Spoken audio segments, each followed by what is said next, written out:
The High Council Gauntlet. This series of ours has been created to measure the power of the greatest villains in the galaxy. In this, we take our ideas and your recommendations for characters, and then put them through a progressive 1v1 with every member of the Jedi High Council to see how far up the ladder they can climb. We began with Maul, who believed he could take out most of the Council. Then we appraised Grievous, who was already a prolific Jedi killer.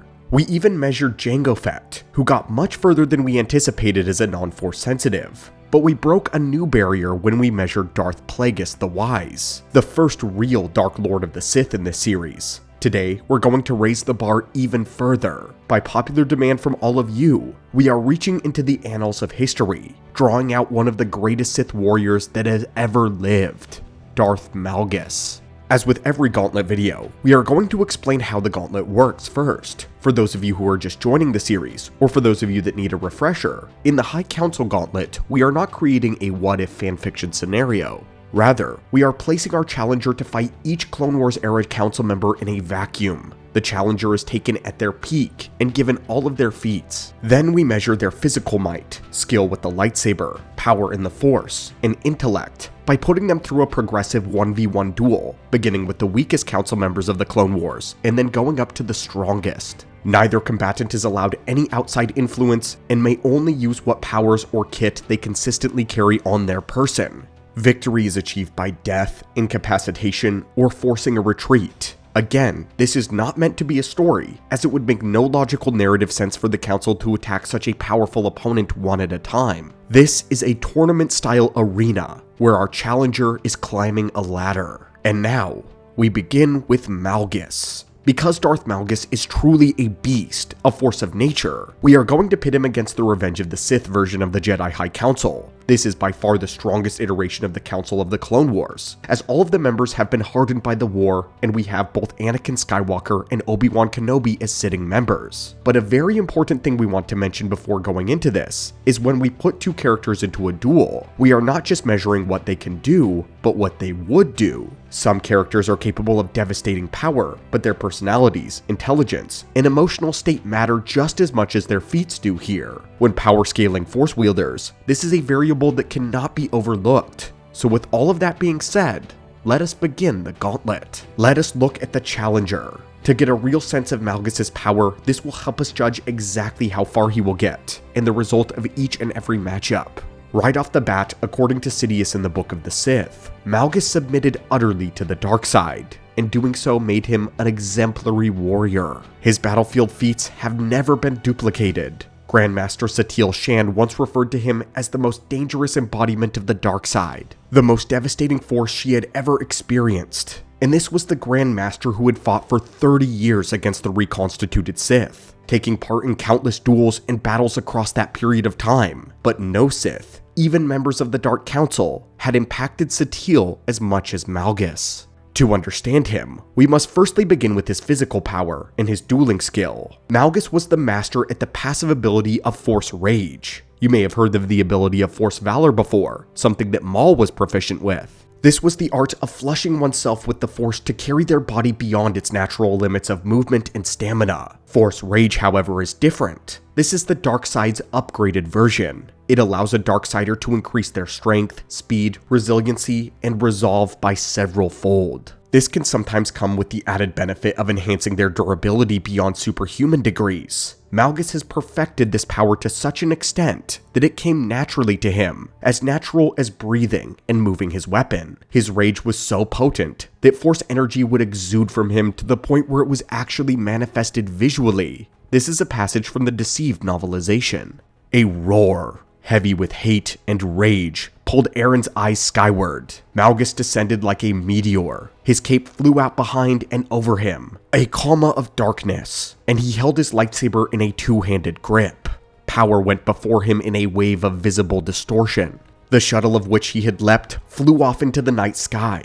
Aaron fell fully into the Force, raised her defenses, and took a fighting stance. She parried Malgus's two-handed overhand slash. Still, he landed in a cocoon of power, hitting the ground in an explosion of might that shattered the stones around them and turned them into a hail of shrapnel. The evidence of Dark Rage's effects are shown in his supernatural strength that he displays when he strikes at his opponents. According to the Deceived novel, his kicks were hard enough to fold a Jedi in half. In the case for Venzalo, sent him flying back 10 meters. When Malgus dueled his rival, Darth Adros, his kick was powerful enough to break his ribs through his armor. Keep in mind that Sith warrior battle armor was made of thick durasteel plates engineered to shrug off shots from blasters as well as protect from concussion grenades and blast shrapnel. This means that Malgus's kick surpassed the power of a grenade explosion. This kind of feat places Malgus's physical power as being on par with or beyond Grievous, who has displayed similar durasteel destroying feats. And Grievous was consistently shown to be well beyond all Force wielders in terms of their raw physical power. Malgus regularly lifted Jedi up by their throats and slammed them on the ground or into objects.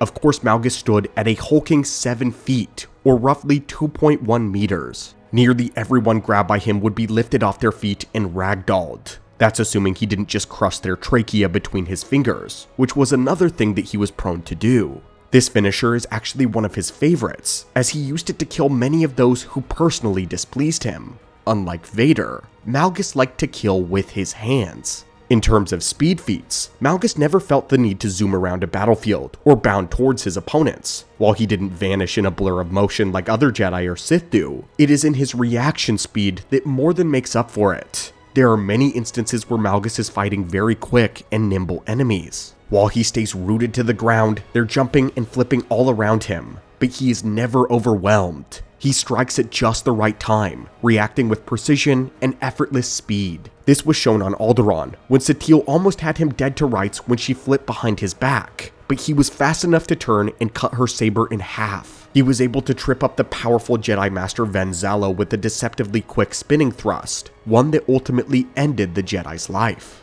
Then, of course, adding on to his physical might is his unparalleled durability. On Alderaan, within the span of just a few minutes, he resisted both a micro-rocket and a sonic grenade that exploded at point-blank range, neither of which hindered him from getting back up and still being able and ready to fight. Satele Shan gathered all of her power and released an all-out force blast that sent Malgus into a large cliffside, resulting in it collapsing on top of him.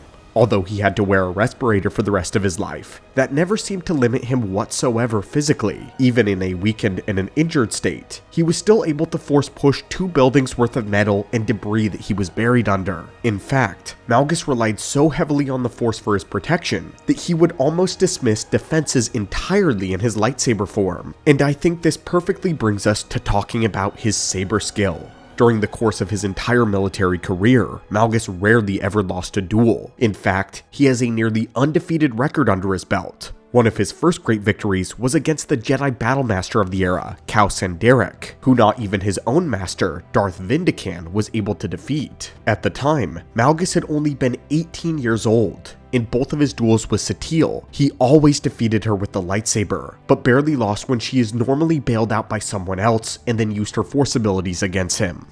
Venzalo, whom she fought in the Jedi Temple, was a legendary master that Malgus had actually become obsessed with fighting. Zalo too had an undefeated record, and regularly killed lesser Sith on the battlefield as easily as if they were normal foot soldiers. Their duel was close, and Malgus decided to tactically take a blow to the face from Zalo, but that was all to set up for the killing blow afterwards. This sense of strategy also betrays Malgus's supreme battlefield intellect. He wasn't some mindless bruiser, but a cold and a calculating strategist that combined battle IQ with overwhelming strength. Even Zalo's Padawan, Aaron Lanier, came at Malgus twice at full rage. She lost both times, and even resorted to taking Malgus's lover, Elena, hostage. To Aaron's credit, she managed to score a few hits on the Dark Lord's body, but he only used that pain for power, and eviscerated her defenses each and every time they dueled. Countless Jedi came to Malgus, all considered to be excellent warriors, and they were subsequently dropped by Malgus's blade, and even several Sith would be as well. When Malgus dueled his rival, Darth Adros, he He did much to prove his superiority both in the blade and in the realm of the Force. Adras had tried to display his apparent hidden power, unleashing a torrent of force lightning at Malgus, but the tank of a Sith warrior merely blocked it with his lightsaber and strode forward, ignoring the pain that surged in his hands. He lifted his saber up and spun it to gather up all of the lightning directly into his blade as if it were a broom handle clearing cobwebs, and then he flung it back at his adversary. Malgus was so far beyond Darth Adras that he simply toyed with him during their duel, all while the other Sith Lord was going all out in a fever of desperation. Although he didn't favor defenses while in a duel though, Malgus could still weave his lightsaber into a wall of protection that would defend both himself and his troopers when in the open battlefield. It was said that he could move his lightsaber so quickly that it simply became a smear of red light in front of him, and not a single blaster bolt ever made it through. This suggests an expertise and practice in Form 3 Sarisu. However, Malgus doesn't ever seem to use this form while in lightsaber combat, only exclusively on the open battlefield. This definitely tracks with Malgus's opinion on always proving his overwhelming strength to his enemy. Many times, he disregards finesse altogether, just for the simple sake of crushing those before him. And towards the end of his career, he would enter a 1-against-4 battle against a strike team of the greatest heroes of the Galactic War, one of the greatest strike teams that has ever been assembled. Since this battle takes place in Star Wars The Old Republic game, these heroes vary depending on which side you're following, but they were the very best that the Republic or the Empire had to offer. Malgus would hold his own for a great amount of time before eventually being overwhelmed by the sheer number of powerful individuals present. But even then, he was only captured and had to be placed in a specially built prison tuned just for his unique power levels. Afterwards, the hero of Tython would write in his journal that Darth Malgus' lightsaber form was perfect, that it contained no detectable flaws whatsoever. But of course, all of this power welled up into one man and will express itself in more ways than just his physicality. So now, let's talk about his Force feats. Unsurprisingly, Darth Malgus was oppressively powerful in the realm of the Force, and regularly dominated other Force wielders. There were many times when Malgus would shove aside another being's influence in the Force, completely overriding their power. When Aaron Lanier attempted to hurl her lightsaber at him, he simply smacked it away telekinetically, releasing her hold on the weapon, and summoning it to his grasp instead. There was another time when the Jedi set an ambush for Malgus, but he reached out with the Force and felt the faint signature of the light side. He then brushed aside the Jedi's attempt to conceal himself, and yanked the knight out from his hiding place, crushing his throat. Darth Adras had once attempted a leaping attack against Malgus, but he simply plucked him out of the air right at the apex of his jump, and slammed him to the ground. When he actually used his telekinesis offensively, there was no one that could resist him, not even the legendary Ven Zalo, who went flying through a rock from one of Malgus's force pushes. The strike team of great heroes that we mentioned earlier were also overpowered by his sheer output. Malgus jumped from a staircase and shoved his hands forward, and repeatedly throughout the duel, Malgus would release shockwaves of power that took them off their feet. Anytime he force pushes someone into a wall, he always causes them internal trauma. The temple guard he shoved into the wall on Coruscant had all of the bones in his body shattered upon impact. Another Jedi that was thrown against a pillar inside of the temple received a concussion and was dropped instantly.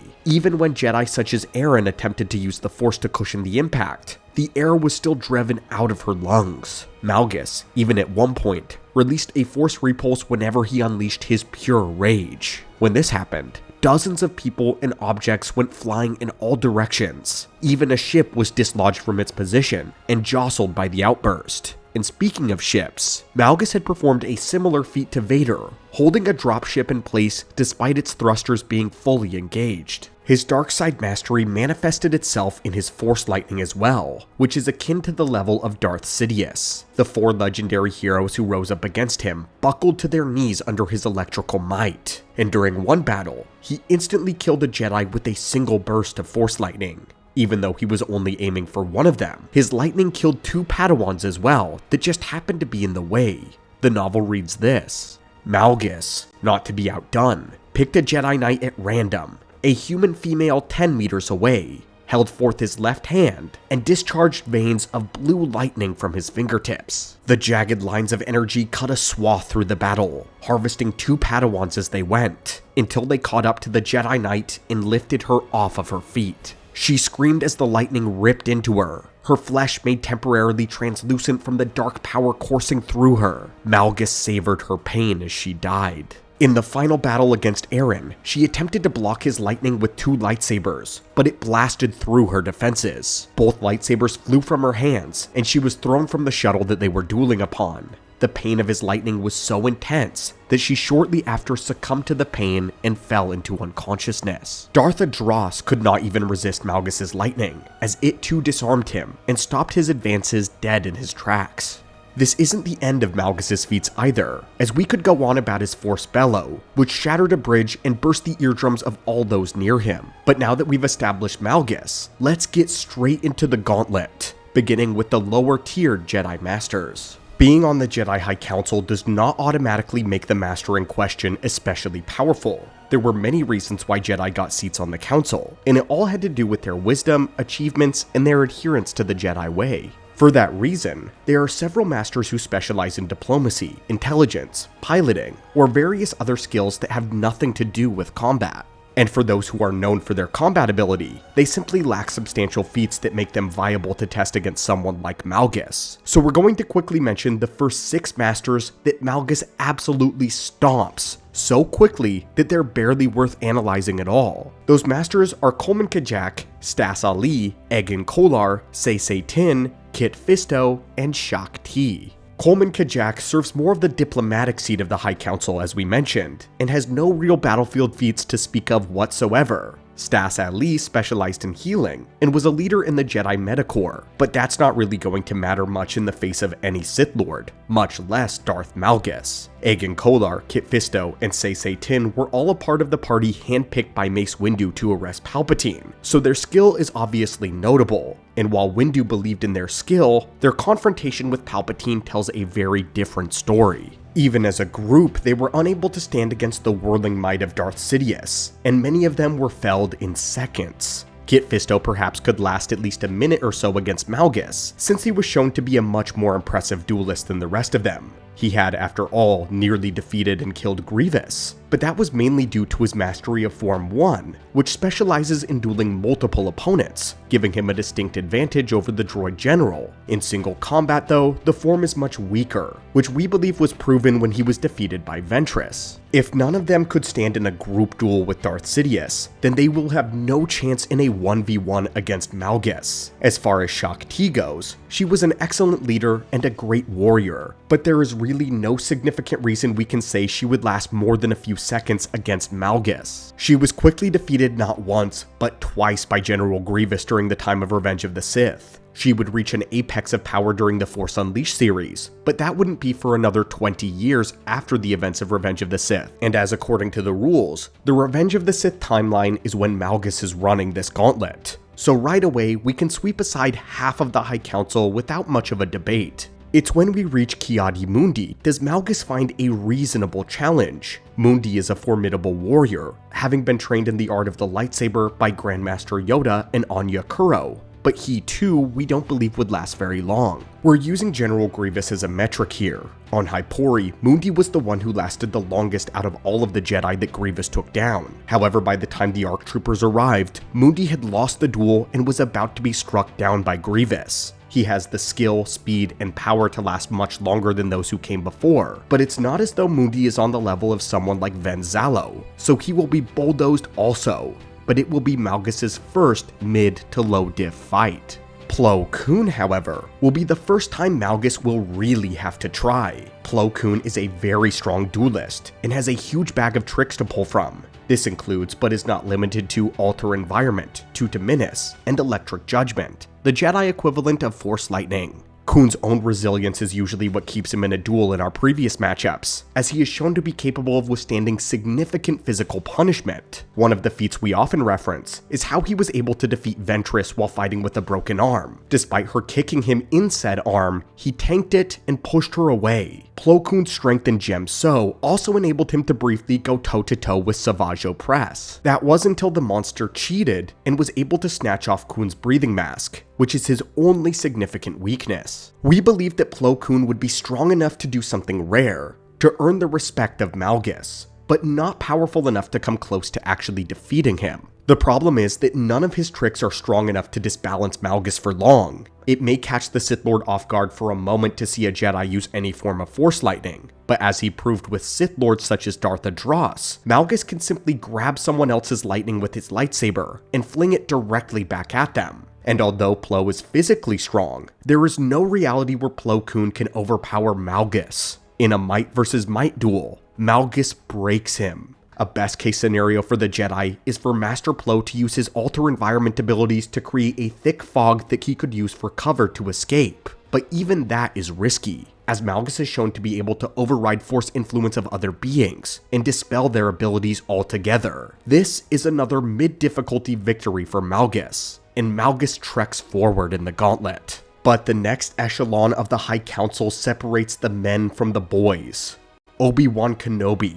His disciplined force output has enabled Kenobi to match extremely powerful individuals in 1v1 scenarios. This includes the likes of Nightfall Darth Vader and a resurrected Maul. Kenobi's greatest advantage is both his speed and his mastery of Form 3 Sarisu, as well as his unparalleled battlefield intellect. Besides Grandmaster Yoda and perhaps Mace Windu, there is no one who can match Obi-Wan's sheer speed. Kenobi has been repeatedly labeled as not a master of Form 3, but the definitive master of the defensive form, to the point where his skill bewildered even the haughty eyes of Count Dooku. If we were to superimpose Kenobi into the Old Republic and give him an equivalent, we would have to say that he's somewhere close to Cal Sandarek. Our basis for this is that both men have taken on a Sith Master and an apprentice together and nearly won. Kenobi did so with Maul and Savage, and Cal Sandarek did so with Darth Vindigan and a very young Malgus, before his prime. But there is one feat that puts Obi-Wan beyond even Cal Sandarek. He matched Darth Vader in an extended duel. However, it's worth noting that many sources make it very clear that the only reason Obi-Wan went the distance on Mustafar was because he knew Anakin's fighting style so intimately that evened the playing field. Malgus does not use the same type of Gem So style that Anakin does. Anakin is much more mobile, energetic, implementing a Taru footwork into his style. Malgus, though, is a pure steamroller. In our opinion, Obi-Wan Kenobi would be the first to go the distance with Darth Malgus. At the lightsaber, he would be able to parry aside Malgus's crushing blows, or outright avoid the heaviest of them with his speed. However, the last part is not a guarantee, as Satele Shan was quite nimble, but was also caught by Malgus's reaction and his timing. What makes this battle difficult to properly gauge is Obi-Wan's resourcefulness. If there is anyone on this list who could challenge Malgus in the realm of battle IQ, it would be the negotiator Obi-Wan Kenobi. Obi-Wan is crafty, even deceptive, and always uses his creativity to his advantage. In most cases, if he's not able to achieve a victory outright, then Obi-Wan is able to at least conjure a method of survival. We believe if they encounter one another, this stops Obi-Wan from being killed.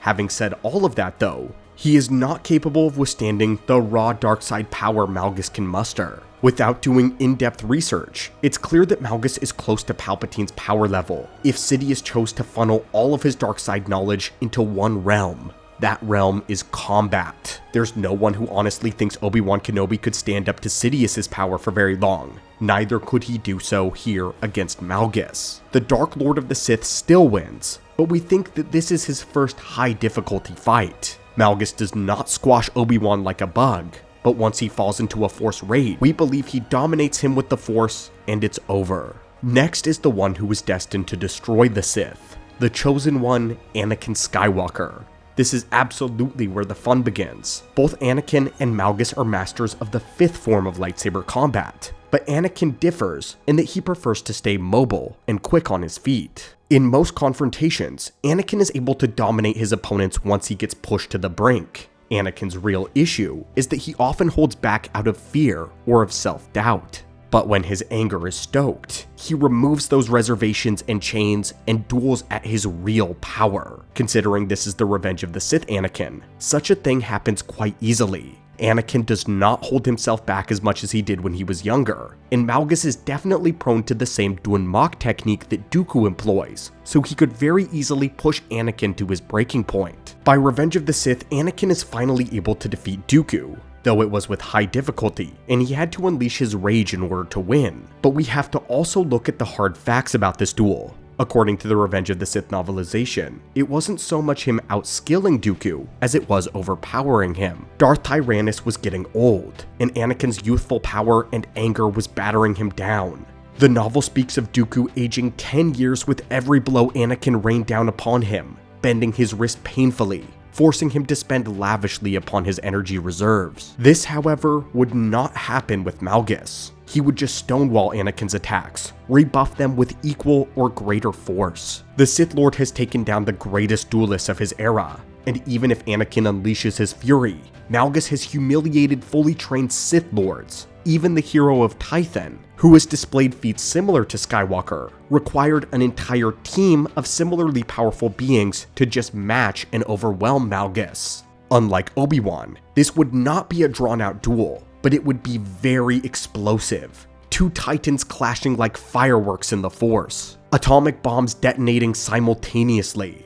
Ultimately though, Malgus would still conquer Skywalker, especially if we take Malgus at his prime. However, this victory is different. This will be the first person that he likely cannot overpower outright. He would likely have to resort to trickery as he did with Venzalo, or use Force Lightning. Historically speaking, Anakin consistently has difficulty defending against Force Lightning, as shown in his many duels with Dooku for example. For whatever reason, the ability always seems to catch Anakin off guard, and Malgus's lightning was several times more powerful than Dooku's, with the stated ability to incapacitate or kill on direct contact. Considering this is still a Jedi Anakin as well, we have to give the victory to Malgus. But at last, we arrive to the Master of the Order. Mace Windu is always one that seems to be the gatekeeper to the final boss. So far in the series, only one of the challengers of the Gauntlet has ever made it through Windu, and that is Darth Plagueis. And even then, it was not a clean victory. So what awaits Malgus as he steps into the highest echelon of the Council? Mace Windu is regularly recognized as being Yoda's only second. Obi-Wan stated that aside from Yoda, Windu was the strongest Jedi that he had ever known. Ahsoka Tano once stated that just standing in the presence of Windu in the Force was breathtaking. When he was just breathing and being himself, she said that it felt as though she were being buffeted by a gale. This is crucial because she fought alongside Anakin throughout the entire Clone Wars, being near Anakin when he was exerting himself at near maximum capacity. In terms of speed, Windu was fast enough to avoid blaster fire from an omnidirectional ring of battle droids. In the novel Boba Fett Pursuit, Windu is described as moving within a nanosecond to avoid hundreds of deadly projectiles launched by the young Fett. In keeping with his insane speed feats, the very core of Vaapad was to strike so fast and at so many different angles that it looks as though he is wielding dozens of lightsabers at once. In terms of sheer physical power, he exemplified a feat similar to Malgus when he reinforced his fist to be able to punch straight through the battle droid's armor. Keep in mind, these were B2 super battle droids, which had reinforced armor plating that could take several small arm blaster shots before being put down. Windu also physically overpowered a Gundark, breaking its grip off of him and damaging it with a kick. And of course, we must consider the fact that he has one of the best force abilities in all of the lore, Shatterpoint. Windu himself describes it like this. Imagine a Karuska gem, a mineral whose interlocking crystalline structure makes it harder than Durasteel. You can strike one with a 5-kilo hammer and do no more than dent the hammer's face. Yet the same crystalline structure that gives the Karuska strength also gives it shatter points, spots where a precise application of carefully measured force, no more than a gentle tap, will break it into pieces. But in order to find these shatter points, to use them to shape the Karuska gem into beauty and utility, requires years of study, an intimate understanding of crystal structure, and rigorous practice to train the hand in the perfect combination of strength and precision to produce the desired cut. Unless you have a talent like mine.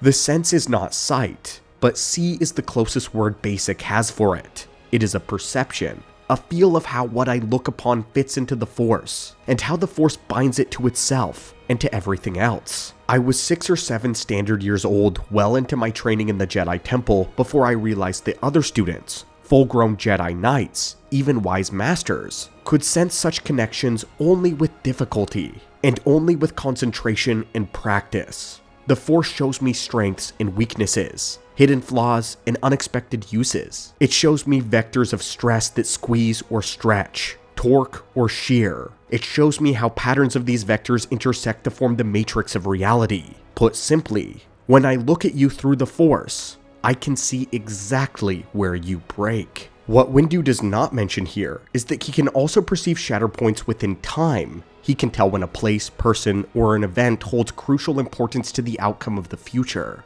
During the events of Revenge of the Sith, he perceived a shatter point between Palpatine, Anakin, and Obi-Wan, with Anakin as a fulcrum, and Palpatine on one side and Obi-Wan on the other. This would give an extra Force perception in the middle of combat, which is likely what aids his insane speed and his reaction time. And of course, we have to mention Vaapad. This was the art of embracing his opponent's own darkness and reflecting it back at them. The stronger the enemy is in the dark side, the more efficient the loop of Vaapad becomes. It creates a feedback loop where any and all dark side energy is founted back out at the aggressor. However, Vaapad does have its limits. Windu was able to stalemate Sidious for a time, but he was slipping according to the novel for Revenge of the Sith, where it mentions that in order to keep up with Sidious, Windu was forced to forego all of his Jedi restraint, bringing the form to its very edge. And when he was defending himself from Sidious's lightning, the novel makes it very clear that he was about to lose. Sidious's lightning was so powerful that it nearly broke Vaapad, but because he was reflecting it back onto the Dark Lord, it was killing Sidious faster than it was breaking the form. Doing an in-depth matchup between these two would create a section equal to the total length of this video, so we're going to speedrun the categories. Power to power, we believe Malgus takes the win.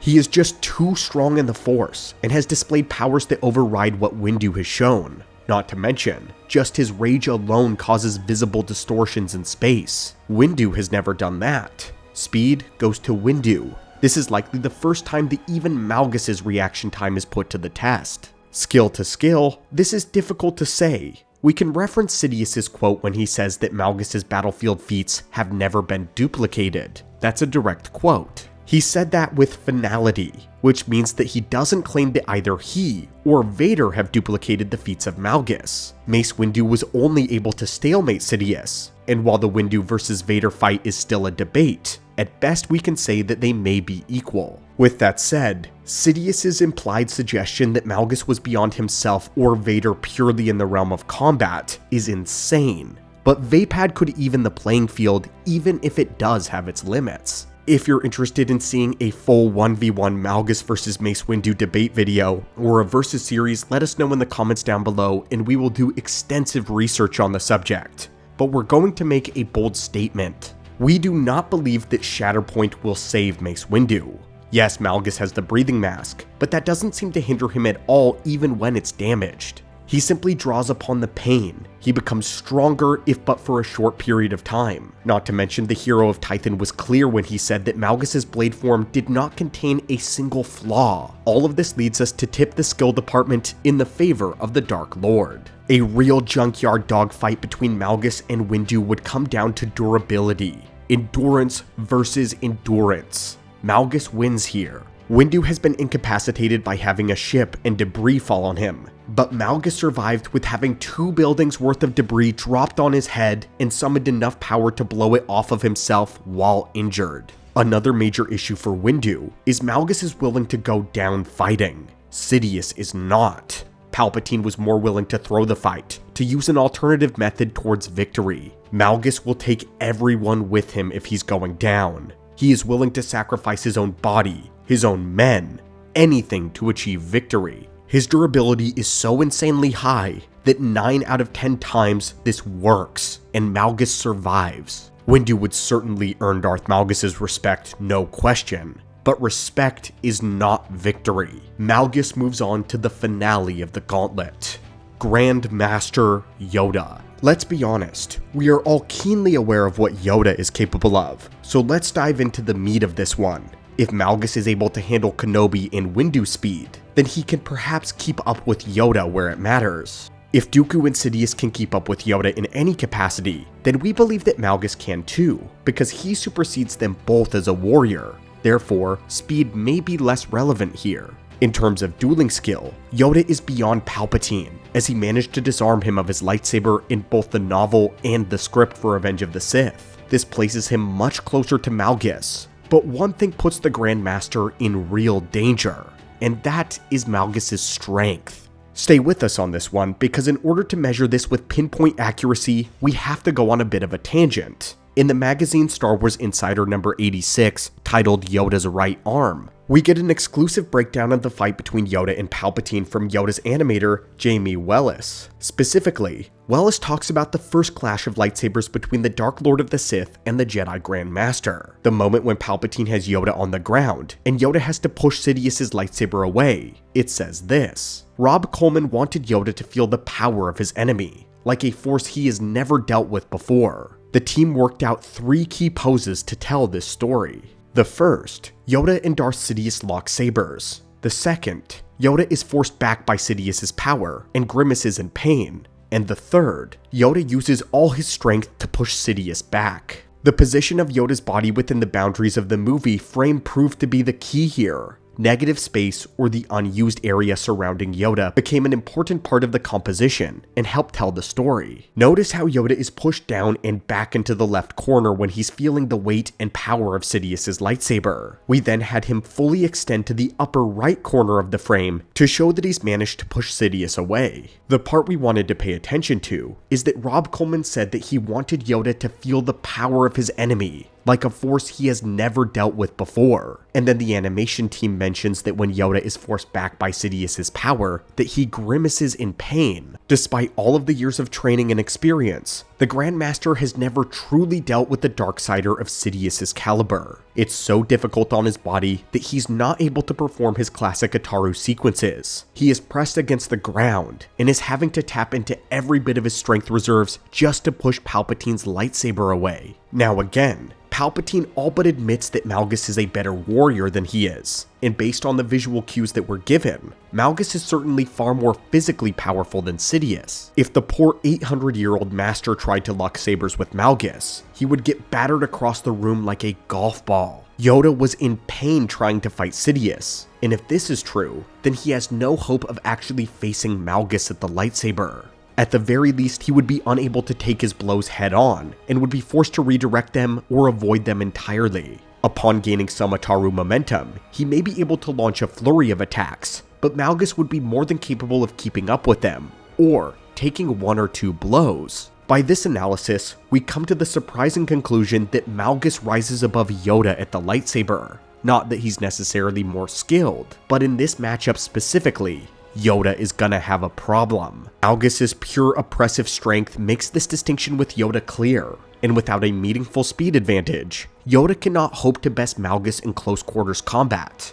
The Grand Master is certainly on the ropes. The confrontation comes down to one's gifts in the Force. While we stand by Sidious's quote about Malgus, Yoda has performed feats of telekinesis that would certainly surprise the Dark Lord. In the Battle of Coruscant, Yoda was able to push a Separatist MTT tank back into the giant C-9979 landing craft. The Grand Master was then able to close the doors of the dropship and force it backward, before taking yet another dropship and pulling it down into the first. Yoda was able to lift a giant machine known as the Steamcrawler out of a gully, a feat that Windu did not believe with his eyes. He didn't even think a Jedi was capable of such a telekinetic feat before this. But it goes further. Another notable telekinetic ability was Yoda being able to overpower Sidious to hurl him a great distance backward. The only other person to dominate Sidious with the Force was Darth Plagueis. All of these feats supersede Malgus' telekinetic powers, giving Yoda the first advantage. Yoda's Terminus is also capable of matching the full power of Sidious's lightning, so it's more than likely that he would be able to defend himself from an onslaught of Malgus. But Yoda of course has to be very careful here, as Malgus's lightning is kill on contact. Yoda is more than nimble enough to keep a healthy distance between himself and Malgus, a strategy that we believe he would employ to bring the fight down to purely their skills and power in the Force, creating an interesting switch with his duel with Darth Sidious, where Sidious was more powerful in the Force, but Yoda was the better swordsman. But our question comes down to this: for how long? The final category that is the deciding factor here is endurance. If this devolves into a war of attrition, we have bad news for the Jedi Grand Master. There is only so much debris Yoda can fling at Malgus, only so many force pushes that he can put out, and only so much lightning that he can absorb. Malgus has been shown to be capable of taking significant levels of damage, taking repeated point-blank explosions to the face, and still getting back up. The one thing that put him down was Satele Shan's all-out Force Blast. This was a feat that she was only capable of due to her lineage from Revan and Bastila Shan, as well as by becoming a battle-hardened warrior, as well as a future Grand Master herself. If Yoda was capable of using a force push like this one, then he would have done so against Sidious. So if that happened, his most masterful push only flung Sidious across the room and dumped him onto the floor. This was certainly enough to shake the Emperor, but not enough to meaningfully injure him, and Darth Sidious thereafter proved to be Yoda's equal, or perhaps even greater in the realm of the Force. If Yoda was capable of sending a force wave with enough power to destroy a cliffside at Palpatine, then he would have done so and ended the Emperor there. That kind of power was literally the only thing capable of so much as hindering Malgus. From everything else, he either stood back up or got stronger from his rage, and Yoda's stamina does not help him in a drawn-out engagement. His limits have been clearly shown, but Malgus's limits have yet to be fully explored. We believe in terms of skill with the lightsaber and power in the Force that Yoda may even be better than Malgus, but the endurance is simply not there. Malgus has some of the best durability feats in all of the lore. If the Gauntlet series was purely about who is the better duelist, who is more gifted in the realm of telekinesis, then Yoda could very well take it. But this is about something far more simple. This is about a fight. We believe today that we have reached a monumental milestone. For the very first time in the history of the Gauntlet series, we have a winner. The first individual to run the High Council Gauntlet and get to the finish line is Darth Malgus. Oftentimes, it only takes a single passage from a novel to completely change the outcome. This video is based on our power scaling math at the time, and very carefully combing through the lore. But frankly, some of the stuff that Malgus was capable of shocked us. So, how do you feel about this conclusion? Did you expect, or were you surprised that Malgus is the first to conquer the High Council Gauntlet? Let us know your thoughts and debates in the comments down below, as you can find us there. And finally, who should run the Gauntlet next? Until our next holocron, may the Force be with you, and have an amazing day.